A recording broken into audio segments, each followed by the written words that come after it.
मानयोग chief minister साहब, मेरे साथी साहबान, बैंस साहब, खैरा साहब, थोड़ा खैर मकदम करना। सरकारों की नीयत में आ जाए फर्क, अगर नजारा चाहे जन्नत का क्यों ना हो गर्क हो जाएगा। और आज मैं हिंदी में भी बात करूंगा क्योंकि मुझे पता है ये प्लेटफॉर्म क्या है। मैं जानता हूं कि गूंगी बहरी सरकार तक अगर आवाज पहुंचानी हो तो धमाका जरूरी है। ये धमाका ही है। ये मत समझिएगा कि ये 50 लोग बैठे हैं, एक एक आदमी के पीछे 2-2 लाख पंजाबी बोलता है इस मंच से, 2-2 लाख पंजाबी। और अगर कोई एमपी बैठा है तो 15 लाख लोग उसके पीछे बोलते हैं। तो ये हीरे हैं, ये पंजाब के चुने हुए नुमाइंदे।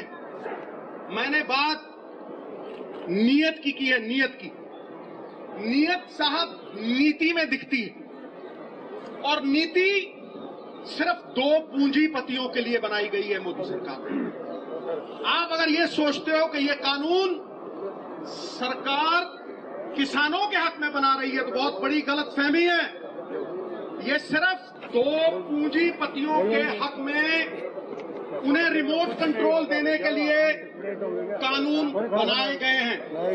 और मैं आज डंके की चोट पे ये कहता हूं, छाती ठोक के ये कहता हूं कि हम मरते मर जाएंगे लेकिन अंबानी और अडानी को पंजाब में पैर नहीं धरने देंगे। ये लीडर हैं। 100 भेड़ों के आगे एक शेर लगाओ, भेड़ें शेर हो जाती है, और ये शेरों के आगे बब्बर शेर है।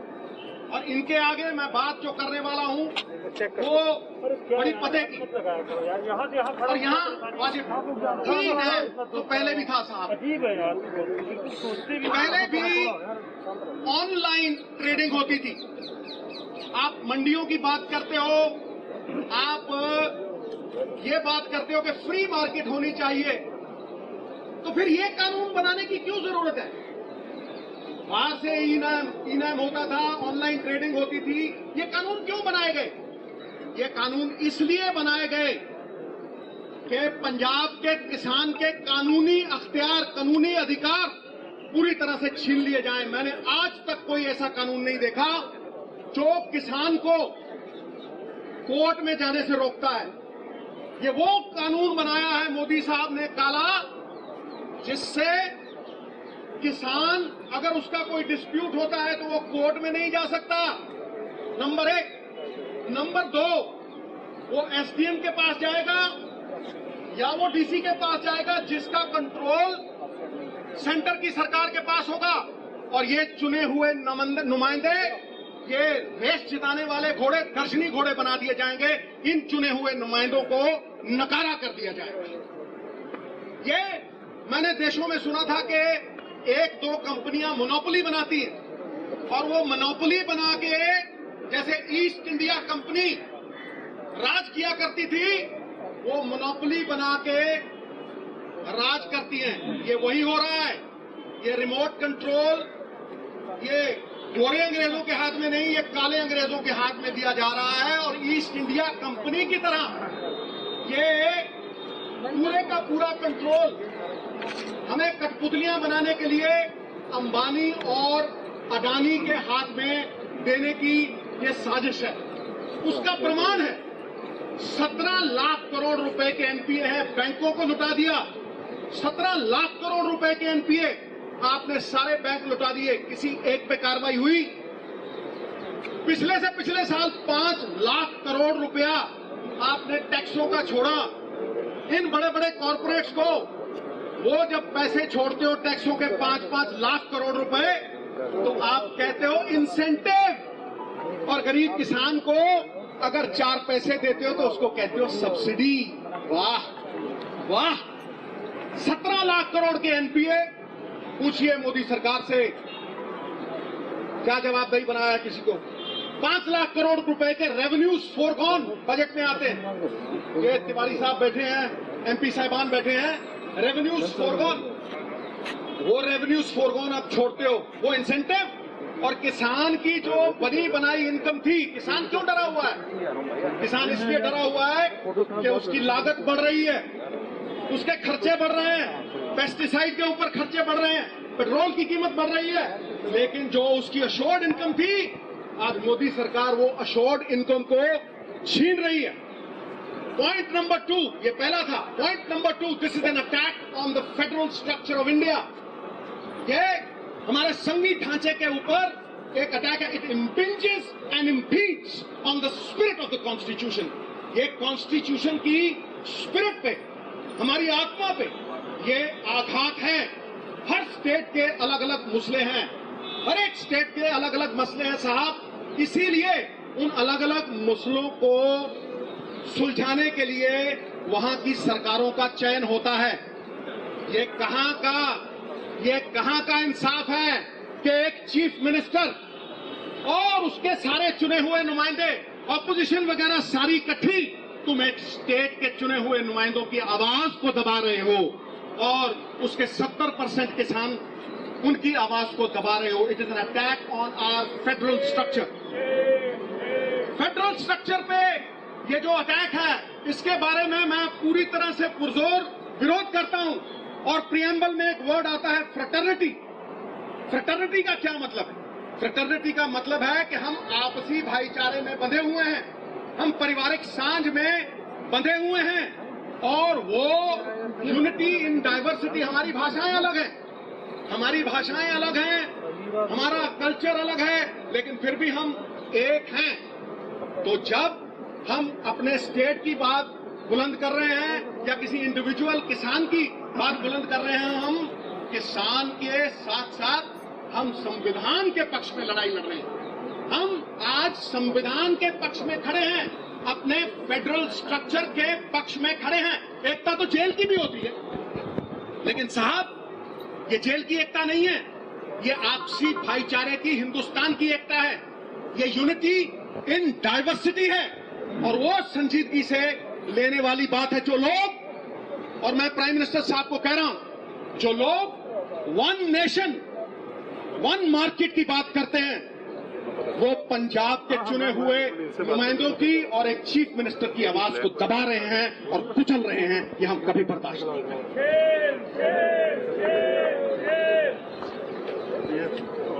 जीएसटी की तरह ये पंजाब की इनकम पे बात में तुमने फाइनेंशियल कंट्रोल ले लिया और सारे पैसे स्टेट के बिहाफ पे तुमने वो इकट्ठे किए और तुम हमें ही वो पैसे देंगे। ये कहां का इंसाफ है भाई? चोरी और सीना चोरी, क्या ये सरकारें ये करेंगी? हमारे पैसे लेके तुम ये कहते हो कि हमसे लोन पे वापस ले लो। धिक्कार है ऐसी सरकार पे। काहे का फेडरल ढांचा, फिर काहे की आपसी भाईचारक सांझ? और तुम इकोनॉमिक ब्लॉकेज लगाते हो। I am using the word economic blockage. तुम हमारी रेलें रोकते हो, हाँ? तुम सामान नहीं पहुंचने दोगे, तुम थ्रेटन करते हो हमें।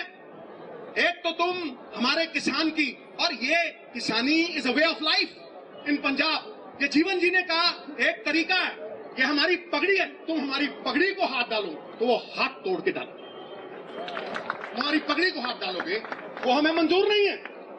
और मैं आज भी ये कहता हूं कि तुमने हमें सवेरे भी रोकने की कोशिश की। किसानी का संघर्ष जो है वो पवित्र संघर्ष है, झंडे में डंडे वाला संघर्ष है, नॉन वायलेंट संघर्ष है।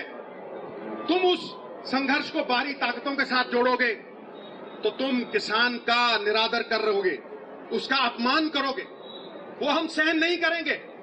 अगली बात मैं कर रहा हूं, पहले आपने जीएसटी छीन लिया हमारी मंडियों से।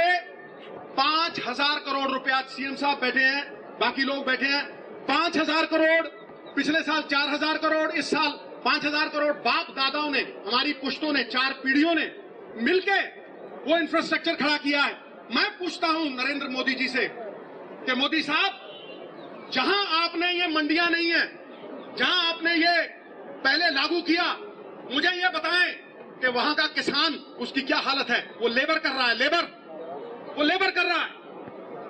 देखिए आप, मैं स्टेटों का नाम नहीं लेना चाहता क्योंकि वो भी सब में हमारी पगड़ी है, हम जानते हैं, लेकिन तुम हमारे किसानों को लेबर करवाओगे, इस पगड़ी को हम पैरों में नहीं लड़ने देंगे। और ये संघर्ष हमारा कहना बनेगा, मन्नू साडी दातरी असीम मन्नू दे सोए, जो मन्नू वटदा असी धूण संवले होए, असी धूण संवले। चूने की छत के ऊपर जितने थप्पड़ मारोगे वो उतनी ही सख्त, उतनी ही तगड़ी होती जाएगी। ईंट को आग में डालोगे, सोने को आग में डालोगे, वो पक जाएगा और भी चमकेगा। मैं अगला पॉइंट जो है वो ये कह रहा हूं कि पहले आपने जीएसटी छीना, फिर आप हमारी मंडियों पे आ गए। 28,000 आड़ती रजिस्टर्ड, 5 लाख मजदूर जो मंडियों में काम करता है, हमारे बाप दादाओं का बना हुआ इंफ्रास्ट्रक्चर, तुम उसे बर्बाद करने के ऊपर तुले हो। और जहां तुमने ये फ्री मार्केट लगाई है वहां किसान लेबर कर रहा है। उसके बाद मैं अगली बात करता हूं, क्या ये अकेले पंजाब की बात है? क्या ये अकेले सिर्फ चीफ मिनिस्टर की बात है या इन एमएलओ की बात है? नहीं, ये हर हिंदुस्तानी की बात है, क्योंकि फूड इन्फ्लेशन आएगी, भुखमरी आएगी। मैं कह रहा हूं आज, कैसे कह रहा हूं? क्योंकि आपने इस कानून में अंबानी और अडानी साहब जैसे लोगों को होर्डिंग को लेजिटिमाइज कर दिया। आपने उसमें लिख के दिया कि आप ये अनाज अपने गोदामों में रखिए, 50 गुना और 100 गुना बेचिए, 50 गुना और 100 गुना बेचिए। भुखमरी का कारण क्या है? मैं डंके की चोट पे कहता हूं, कोई डिबेट कर ले मेरे साथ, कोई।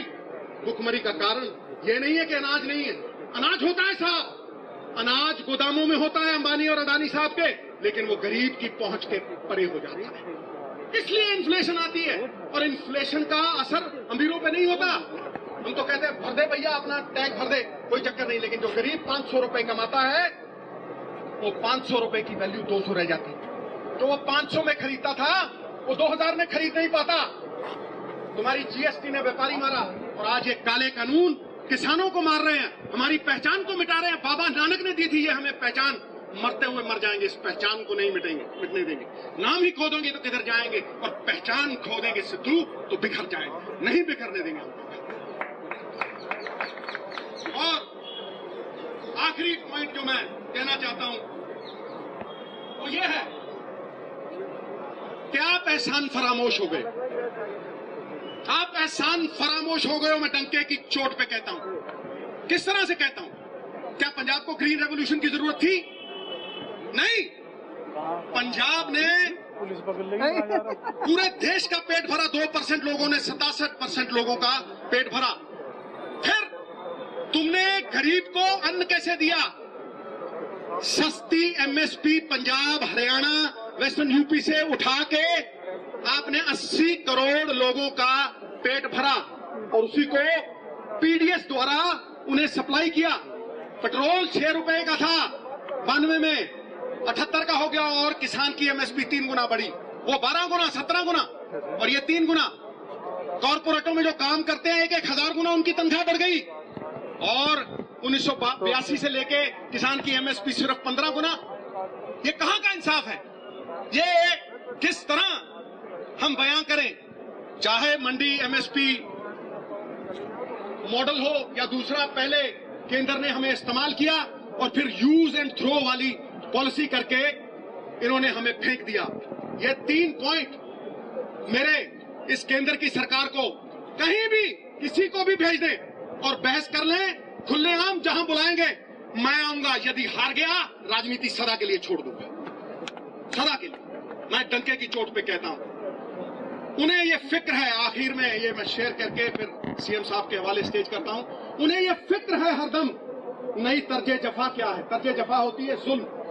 उन्हें ये फिक्र है हरदम, नई तर्जे जफा क्या है? हमें भी शौक है देखें सितम की इंतहा क्या है, हमें भी शौक है देखें सितम की इंतहा क्या है। गुनाहगारों में शामिल हैं वो लोग जिन्होंने ग्रीन रेवोल्यूशन, व्हाइट रेवोल्यूशन अशरन की, गुनाहगारों में शामिल है, गुनाहों से नहीं वाकिफ। अरे सितम करते हैं वो, खुदा जाने खता क्या है। बात खत्म।